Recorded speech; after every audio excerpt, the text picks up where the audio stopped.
ఆకివీడు రామాలయం నిర్మాణానికి green signal ఇచ్చేసింది సుప్రీంకోర్టు. కలెక్టర్ ఇచ్చిన ఎన్ఓసీని సమర్థించింది ధర్మాసనం. సుప్రీంకోర్టు తీర్పుతో ఆలయ నిర్మాణాన్ని వేగవంతం చేస్తామని అన్నారు డిప్యూటీ స్పీకర్ రఘురామకృష్ణంరాజు.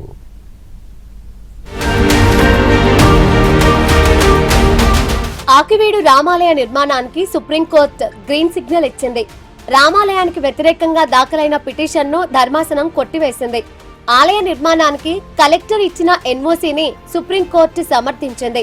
ప్రభుత్వ స్థలంలో ఆలయ నిర్మాణం తప్పు కాదన్న సుప్రీంకోర్టు అనుమానాలుంటే మరో పిటిషన్ దాఖలు చేసుకోవచ్చని సూచించింది. పశ్చిమ గోదావరి జిల్లా ఆకివీడులో రామాలయాన్ని నిర్మించేందుకు డిప్యూటీ స్పీకర్ రఘురామకృష్ణరాజు ముందుకొచ్చారు. అయితే ప్రభుత్వ స్థలంలో రామాలయాన్ని నిర్మించడాన్ని సవాలు చేస్తూ సుప్రీంకోర్టులో పిటిషన్ దాఖలైంది. దీనిపై విచారణ చేసిన ధర్మాసనం ప్రతివాదులకు నోటీసులు జారీ చేసింది. సమాధానం ఇవ్వడానికి 4 వారాల గడువిచ్చింది. దీనిపై సమగ్రంగా వాదనలు జరగడంతో ప్రభుత్వ స్థలంలో నిబంధనల మేరకు ఆలయ నిర్మాణం చేపట్టడంలో అభ్యంతరం లేదని స్పష్టం చేసింది. కలెక్టర్ ఇచ్చిన ఎన్ఓసీలో ఎలాంటి చట్ట ఉల్లంఘన జరగలేదని పేర్కొంది.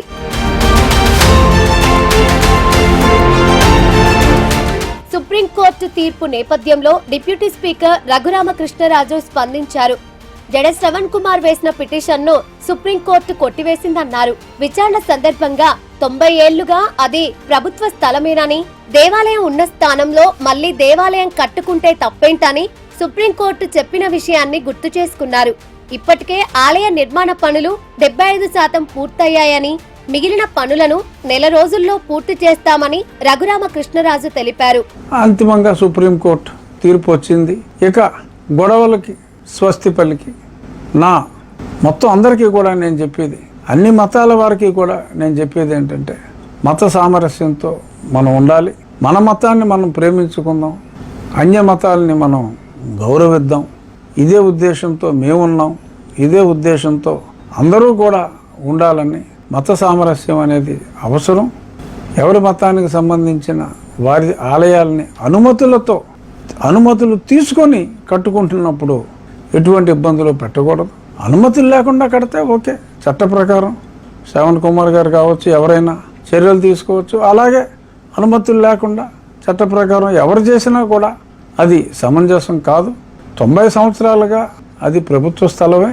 ప్రభుత్వ స్థలంలో ఉన్న దేవాలయ స్థానంలో మళ్ళీ తిరిగి దేవాలయం కట్టుకుంటే దానికి అభ్యంతరం ఏమిటి అని చెప్పి సుప్రీంకోర్టు కూడా ప్రశ్నించి ఆ పిటిషన్ని కొట్టివేయటం జరిగింది. ఆల్రెడీ చెప్పాను నేను, గన్నవరం దగ్గర దేవాలయం వేగవంతంగా పూర్తవుతుందని. సుమారు 70% పనులు అయిపోవచ్చుని. మిగిలిన 20% కూడా రాబోయే నెల రోజుల్లో పూర్తయిపోతాయి. మొత్తానికి ఆకివీడు ఆలయ నిర్మాణాన్ని సుప్రీంకోర్టు సమర్థించడంతో పనుల్లో వేగవంతం చేసి త్వరలో ప్రారంభోత్సవం చేస్తామని నిర్వాహకులు చెబుతున్నారు.